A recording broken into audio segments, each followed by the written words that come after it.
Hey guys, how you doing? Today we're going to talk about using ultrasound to optimize liberation from mechanical ventilation. Sorry I can't be there in person. I'm actually giving two lectures at the same time, so I wanted to record this one for you.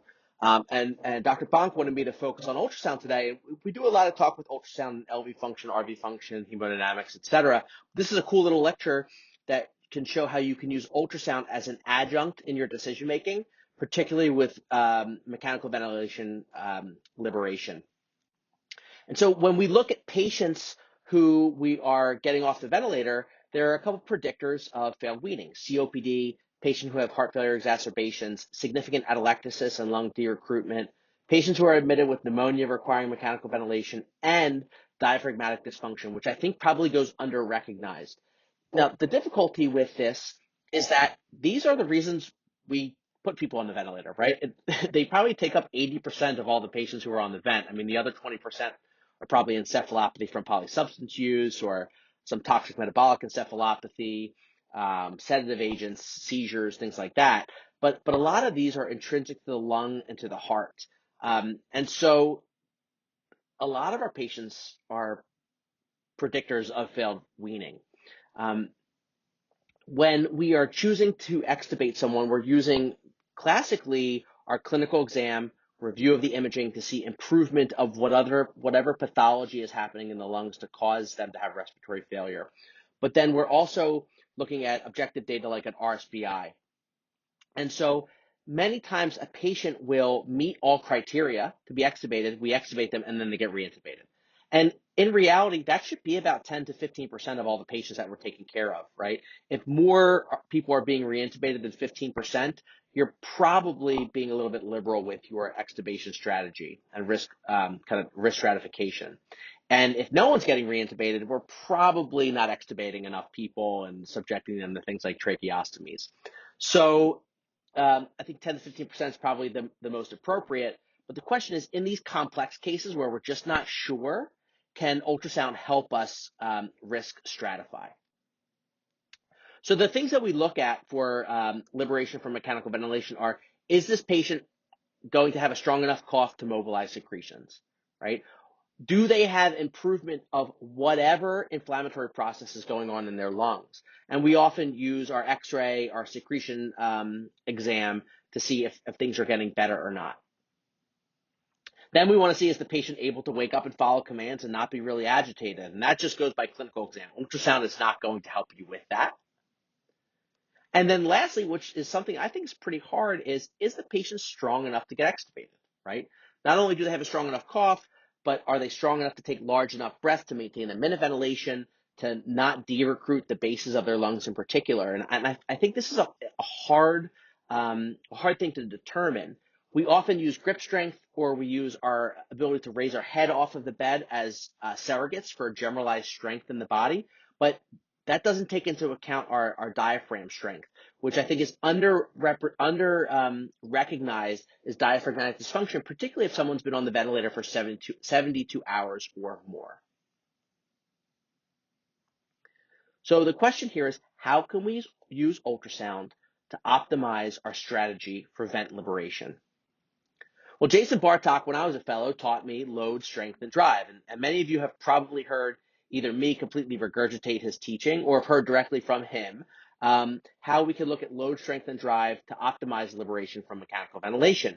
And the way that I teach this is, load is anything that's extrinsic or intrinsic to the lungs that's causing increased work on the lungs themselves. So pulmonary edema, infiltrates, secretions, pleural effusions, chest wall edema, even like a big abdomen, right, that might be pressing up on the diaphragm is increased load. So number one, is that process improving with antibiotics? Is it improving with diuresis? Do we have to drain a pleural effusion? Do we have to position the patient a little bit better so their belly, which may be bigger, is kind of offloading the diaphragm? So that's how we optimize the load. The next thing is, how do we optimize the strength, right? How do we optimize if the patient's able to cough enough? How do we assess, are they strong enough to cough or to mobilize their secretions? And then the last part is the drive. Do they have traumatic brain injury? Do they have acute ischemic encephalopathy that's limiting their ability to trigger the ventilator? And that's a really important thing that ultrasound probably won't help us with. But load and strength are two things that we can assess with ultrasound as adjuncts to our clinical assessment at the bedside. So the first thing we're going to talk about is our cardiac load, right? It is what is the chance of the patient developing pulmonary edema when they get extubated from mechanical ventilation. I want you to think about the differences between mechanical ventilation and spontaneous breathing and how that impacts our preload or our circulating volume. When we're on mechanical ventilation, air is getting pushed into our lungs, right? And it's increasing the intrathoracic pressure and therefore limits the ability to blood to fill up into our cardiac chambers, right? The high pressure in the chest limits the ability to fill up with preload. When we get extubated and we start spontaneously breathing, now we have negative pressure in our chest with an inspiratory breath, allowing increased preload to come into the chest. So usually about 10% of our preload increase, or we have about 10% increase in our preload when we take a negative spontaneous breath. And so that's ultimately going to put a patient at risk for developing pulmonary edema.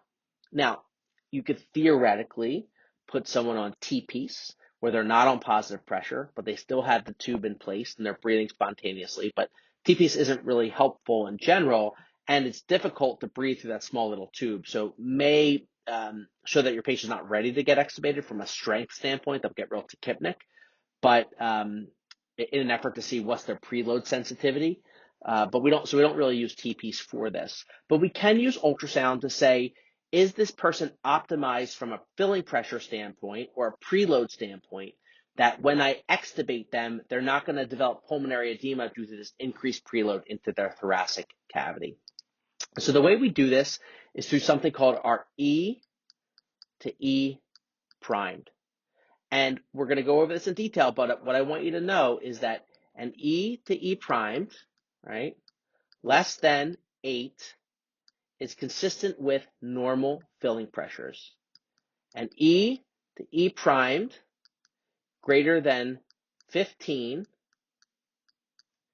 is associated with increased filling pressures, increased left ventricular end diastolic pressure, increased pulmonary capillary wedge pressure. 8 to 14 is indeterminate, right? It means nothing, right? 9.5 and 11.5 don't really mean anything different in this population, so you can't assess that, okay? So let's go over what E to E prime actually is. So we first have to talk about what is our E wave. Our E wave is looking at the velocity of blood at this particular point just past the mitral valve. As blood is filling into the ventricular chamber during diastole, it's going to be going at a certain speed. The velocity comes in two little phases, two bumps, right? In early diastole, the left atrial pressure is higher than the left ventricular pressure, and so it drives blood up across the mitral valve. As the left ventricle fills with blood, the pressure in the left ventricular cavity starts to get larger. And then the two chambers have the same pressure eventually. The left ventricular pressure and the left atrial pressure are equilibrated. They're the same. So blood flow is going to stop. So you see here we have our E wave where the velocity is generally increasing and then slowly starts to decrease until the two pressures are the same and then blood flow stops. And we call that diastasis. Then the left atrium contracts at the end of diastole, and the pressure then increases once again. So our early filling is called our E wave, and our later contraction is called our A wave, or our atrial kick. It's this velocity that we are measuring. The E wave, the velocity of blood in that early portion of diastole, is determined by two separate things. The first is the stiffness of the ventricle, right? How stiff is it? If it's a stiff vessel, the velocity, or stiff ventricular chamber, the velocity will increase, okay? If it also is determined by our filling pressures. If I have higher amounts of volume in my circulating vasculature, and the same amount and more blood flow has to get across my mitral valve during diastole, the velocity of that blood is going to be faster.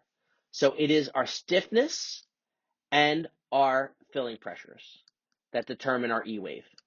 Okay, both of those increasing will increase our E wave. Now let's talk about our E primed wave, right, which is this wave right here.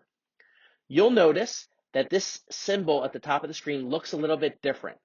We have this different color mapping on it. This is called tissue Doppler or tissue Doppler imaging. You can see a TDI on the ultrasound. Basically, what the ultrasound is doing is you're changing the computing of the ultrasound computer, and it is filtering out to just see the high amplitude, low velocity signals. So that's the tissue movement, and filtering out the fast movements that have low amplitudes like the blood velocity. Once we select TDI, we put our pulse wave Doppler right here or right here at the annulus of our mitral valve, so the tissue that's just adjacent to the mitral valve. And now we're seeing the velocity of this tissue during diastole. So as the left ventricle is relaxing, it is going to move in the negative direction. Okay. So here in the early part of diastole, we're moving in a downward velocity away from the probe, just like our E wave, right? Due to the differences in pressure between the two chambers. We reach our diastasis where it relaxes back to its normal position, and then the atrium contracts, pushing blood flow up this way and allowing this tissue to move in a negative deflection. And so this is our A wave. So because we're using tissue Doppler, we use the prime signal. So this is our E primed and A primed, right, signifying the early portion of our diastole, and A primed as our atrial kick. The tissue Doppler is only impacted by the intrinsic stiffness of the chamber itself. Okay. So if I'm comparing my E wave to my E primed wave, and I told you my E wave is determined by the stiffness and the filling pressure, but my E primed wave is only determined by the stiffness of the left ventricle itself. These will cancel each other out and leave just my filling pressure. So by comparing the two, I am able to determine how much the filling pressure itself is contributing to that diastolic dysfunction, the stiffness of the chamber itself. So here's a study that looks at 68 patients. We look at an E to E prime wave before and then during a spontaneous breathing trial. Okay, when the E to E primed ratio is greater than 14.5, there's a higher chance of that patient failing extubation from mechanical ventilation, meaning when you extubate them, they get reintubated. And the idea is they're volume overloaded. So when you extubate them and they get that extra 10% in stroke in preload coming up into the heart, they could develop pulmonary edema, develop worsening respiratory failure, and ultimately require reintubation. So if you have a patient who was admitted for hypertensive emergency, flash pulmonary edema, volume overload, decompensated heart failure, and you're diuresing them, and they look pretty good, the x-ray's looking a little bit better, but you're just not sure if you've diuresed them enough, this is something that can help you say, maybe they need another 6 hours of diuresis before we extubate them before. Here, this is looking at the actual table in the results of the study itself. We see that patients who had successful weaning had, on average, an E to E primed of around 8, right? That kind of upper limit of normal for normal filling pressures, where the patients who failed weaning had something that was closer to 15, okay? So these numbers aren't perfect at baseline, but when we move to the spontaneous breathing trial and we assess these numbers where they're breathing on their own on positive pressure, the numbers become much more close to the cutoffs that we want them to be, greater than or equal to 15, right, or less than 8 as having normal filling pressures, right? So to review those numbers, if you check your E to E primed, a number that's less than 8 means they probably have normal filling pressures, and that would mean in patients with decompensated heart failure or volume overload, those patients will probably tolerate transition from positive pressure to spontaneous breathing. If you have a patient who has an E to E prime that's greater than 15, they still are volume overloaded. And when you extubate them, that 10% increase in preload, right, on average, may ultimately cause them to develop worsening pulmonary edema, failure of extubation, and need for reintubation, right? So that's a patient that you may say, let's diurese them a little bit more and see if we can get that number down or get their preload a little bit more improved, okay? And we could bypass, this is actually a separate study looking at just 12 patients, and it's showing that when you have an E to E primed, right, which is on the y-axis here, when these numbers on average are on the lower side, they are much more successful than patients who have a higher E to E primed, particularly when they're transitioned to a spontaneous breathing trial. So here's an example of two patients, right? We have an E wave that's here, an A wave that's here, okay? And we have our E primed wave here and our A primed wave here, and we're comparing this number to this number. This is a patient who will have an elevated E to E primed up here. You diurese that patient, and that E to E primed reverses and becomes more normal, and ultimately will be successfully extubated. So here are the improved images in these patients as they are diuresed effectively and their E primed wave is getting better.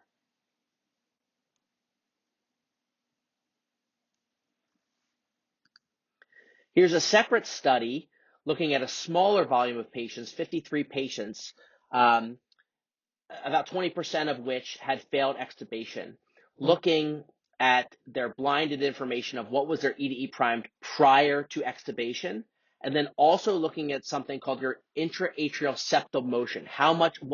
What's the pattern of movement across the atrium between the left atrium and the right atrium, which can also be a surrogate for your filling pressures, which I'll show you, but you need transesophageal echo to see this. Here we see that patients who failed extubation on average had a higher E to E primed ratio than patients who had successful extubation. The problem I have with this study is that those who had failed extubation had that indeterminate or intermediate range of E to E primed. Remember, 8 to 14 doesn't really tell me much. It tells me that they don't definitively have normal filling pressures. They may have increased filling pressures, but doesn't tell me that they're volume overloaded. But you will see that patients who have successful extubation have an E to E primed that's less than 8. So what do I take from this study? For patients who have an E to E primed that's less than 8, that I should be confident that I have optimized them from a volume standpoint to where they will tolerate getting extubated and getting that increased preload.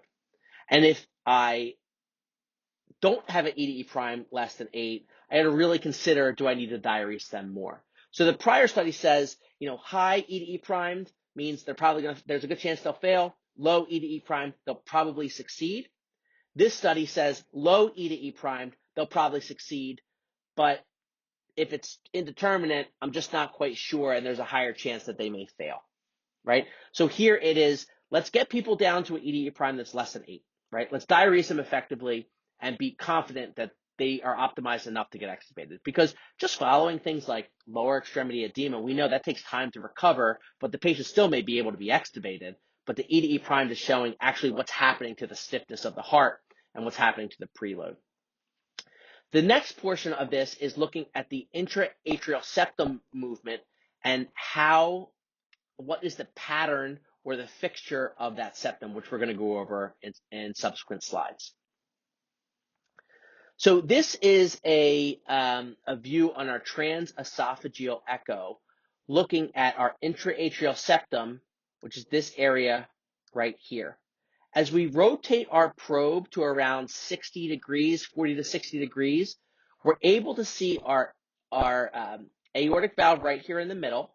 Our left atrium will be closest in our floor field, and then next to it will be our right atrium. So by using this view, we're able to see what's happening to the intraatrial septum during the cardiac cycle and during this the breathing cycle as well, which I'll show you in an easier graphical depiction. The way that we do this is we get our TEE views, we take a clip, and then what you're going to do is go through image by image, looking at what's happening slowly to the intraatrial septum. If you can slow it down into slow mode, or just increase clip by clip by clip by clip and seeing its movement. All right, so here's a good view of, let me see if I can delete the stuff here. Here's what this view looks like in real life, right? We have our left atrium in the forefield. Adjacent to that's our right atrium. This is our Mercedes-Benz sign of our aortic valve. And this here is the area that we're looking at of our intraatrial septum, right? And you see we're right around 40 degrees on our omniplane. So what are the types of movement that can happen with our intraatrial septum? So there's three movements. There's our fixed curvature, our mid-systolic reversal, and our mid-systolic bowing, okay? Fixed curvature means that in diastole, the septum bows from our left atrium into our right atrium. In systole, this does not change. It stays bowed from our left atrium into our right atrial septum. This pattern is associated with an increased pulmonary capillary wedge pressure. The next pattern is mid-systolic reversal, that in systole, the bowing that was previously set up from our left atrium into our right atrium in that curvature reverses, and now we're bowing from our right atrium into our left atrium here. And that is corresponded with a better, but not perfect, pulmonary capillary wedge pressure. The best pattern that we see is when there's this mid-systolic bowing, where instead of having the whole septum bow over into our left atrium, only the center does. It kind of pushes just the center out, just right into here, okay? That is associated with an optimal pulmonary capillary wedge pressure. And we find that when the fixed curvature pattern is present, obviously corresponding with a high pulmonary capillary wedge pressure, these patients have increased risk of failing mechanical ventilation. So all this is saying is if you aren't adequately diuresed and we extubate you, you're going to have some increased preload during spontaneous breathing, and ultimately you're going to get intubated again. So it's just a complex way of saying just diuresed are people who need to be diuresed. But these are some tools to try to determine, is this person diuresed adequately when I'm just not sure. I think EDE primed is probably the most effective way to do it. But this is another kind of slick way if you have access to a transesophageal probe, or you can't get good views for your EDE primed. Next, I want to talk about our lung load. When we look at x-rays aren't perfect. We miss atelectasis. Sometimes there's area of atelectasis, but there's pulmonary edema in other areas. So can ultrasound, if we do from a systematic approach, can we determine, have I treated this patient where the lung load is improved? Okay, so we sit a patient at 30 to 50 degrees, so not fully supine, but kind of in that semi-recumbent position. And then we are going to ultrasound each of these areas. So anteriorly, we're looking at the right upper lobe, left upper lobe, and then both of the lower lobes. Then we go to the posterior portion and get those same 4 areas, right? Top and bottom on both sides. And then we look on our lateral views, up and down on the top and bottom, okay? The way that the scores work are a score of number 1 is a normal lung. A score of number 2 is a patient who has B lines in that area. Number 3 is if there's a lot of B lines or they're fused. And then a score of 4 is that you see consolidation. And lastly, a score of 5 is we see consolidation and effusion. So we progress from a score of 1 up to 5, 1 being the best, 5 being the most condensed and atelectatic and with potential effusion. Let's clear off these marks. And I'm going to pull up some images that look at the scoring system. All right. So here we have a lung aeration score of 1, right? Here we see our normal A lines. We see absence of B lines. An aeration score of 2, we see a 3 or more B lines per field. A score of 3 you see we had this fusion of all these B lines. It looks like a big spotlight going down the lungs, and this is correlated with higher pulmonary edema or higher lung water. A score of 4, we see this consolidated lung. It can be consolidated due to pneumonia, or it can be consolidated due to atelectasis. There's no demarcation between the two. And lastly, a score of 5, we see our consolidated lungs, but we see associated pleural effusions with that. Now, as we go through all of our fields, 1, 2, 3, 4, same thing in the back, and on the lateral fields, 1 and 2, if we add all of those up, we see patients who have a lung aeration score of 17 on average were associated with failed extubation. For patients who have a lung aeration score of 11, those patients are successfully extubated. So we're looking at 1, 2, 3, 4, 5, 6, 7, 8, 9, 10, right? So 11 basically means I have normal lungs in general, okay? So this is a way to say this patient who has consolidated lungs at the bases, I need to try to recruit them, maybe do a bronchoscopy, maybe improve secretion clearance, maybe get them a little bit stronger, or get them in a better position, right? Or if they have B lines, maybe diurese them a little bit more. It's a way to objectively measure what your lung load is. So I think this is common sense. You can look at your imaging and help with this, but sometimes the X-ray imaging is a little bit more indeterminate.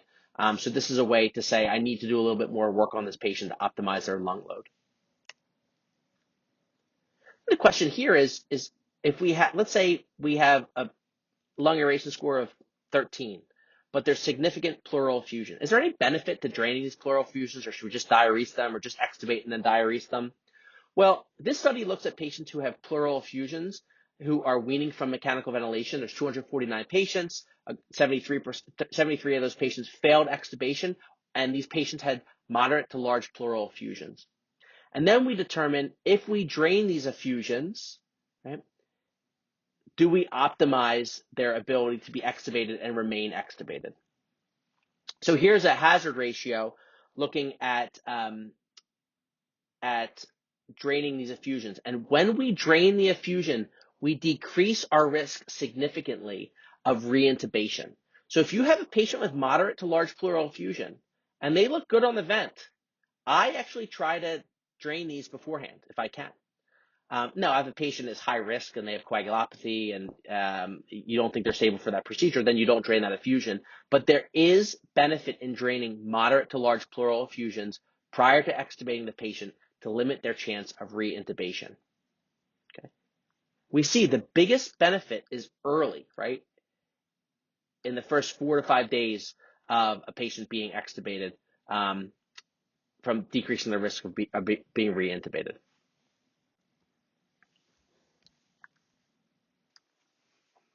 Okay, the last topic I want to go into is looking at diaphragmatic function, right? So if your patient can't raise his or her head off the bed, they can't raise their arms, like they're probably not accounted for extubation in general, right? But what about these patients who you're just not sure if they have diaphragmatic dysfunction? We know that a significant amount of patients have diaphragmatic dysfunction within 72 hours of being intubated. It's actually around 29-30% of patients who are critically ill with no history of neuromuscular or diaphragmatic diseases will actually develop some component of diaphragmatic dysfunction during their mechanical ventilation course.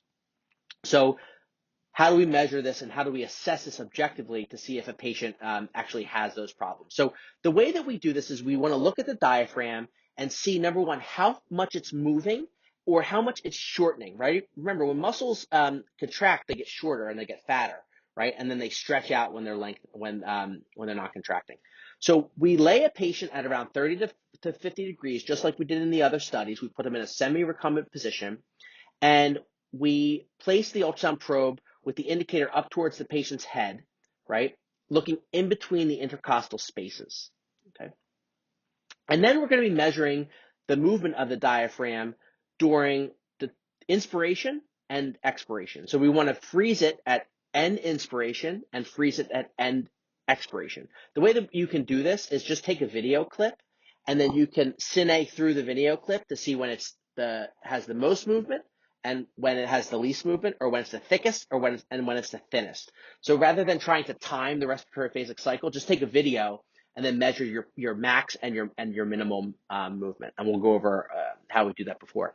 We use our liver and our spleen as a good landmark and a good window to see the hyperlucency of the diaphragm itself. So here we have an example of looking at the diaphragm, and we're looking at the thickness of the diaphragm. So the diaphragm actually has 3 different layers. There's the pleural layer here, there's a peritoneal layer here, and right in between there's this fibrinous layer. And you notice you have the indicator facing up towards the patient's head, looking along this line. So we can measure the diaphragmatic thickness fraction, which is an objective way to say how much does the diaphragm become thick or thin during the respiraphasic cycle, okay? So here, we're measuring across the diaphragm at our maximum diameter, and here we're measuring at our minimum diameter. And so what I want to do is I want to take my end inspiratory diameter, right, this really thick one, and subtract my end expiration, my really thin one, right, when I've totally relaxed it, and I want to compare that to my end expiration. So it's basically saying how much is it thickening during the respiraphasic cycle. When you look at this and you take, they took 34 patients, it was a prospective, it was observational. If you have a thickening fraction of greater than 26%, right, these are patients who had increased chances of successful extubation, right? And these are patients who had spontaneous breathing trials for 1 hour, right? So it wasn't as if like they just got put on spontaneous breathing trial and all of a sudden you're measuring it. You wanted to let them kind of see if they were going to fatigue out or not. So that's why the 1 hour mark was used. They used a linear probe, the high frequency probe, because it's going to give you the clearest picture of the diaphragm itself so you can actually measure the thickness of it. If you use something like your curvilinear probe for this particular measurement, it's not going to have as good enough resolution to give you a clear picture of the diaphragm. So you want to use the vascular probe or the linear probe, same thing, to get your best resolution so you get your best, cleanest measurement. Because you're looking at a really thin structure like the diaphragm, so having your best resolution is going to be the most important.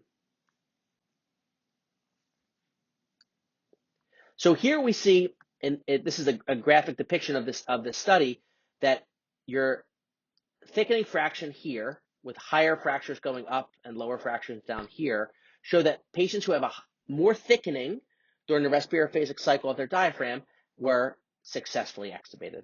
And those patients who didn't have a lot of thickening, right, from their baseline thin level of the diaphragm, had higher chances of failure. And you see this cutoff. The cutoff is right around 26% to achieve that. Now, there's another way to do this, which I actually think is easier and what I prefer, because I find it sometimes hard to use the linear probe, get a good, clear picture of the diaphragm, and I think I might be underestimating what I'm seeing. This method is looking at the actual movement of the diaphragm. How much is it moving up and down, up and down? And so we're going to utilize M mode for this, and I want to describe the study. And then I want to show you what the images look like. And I like I said, this is my favorite way of looking at diaphragmatic dysfunction, okay? So they took 88 patients. They used M mode, so the movement of the diaphragm. And think of like a TAPSE, right? You're looking at the movement up and down of your mitral valve.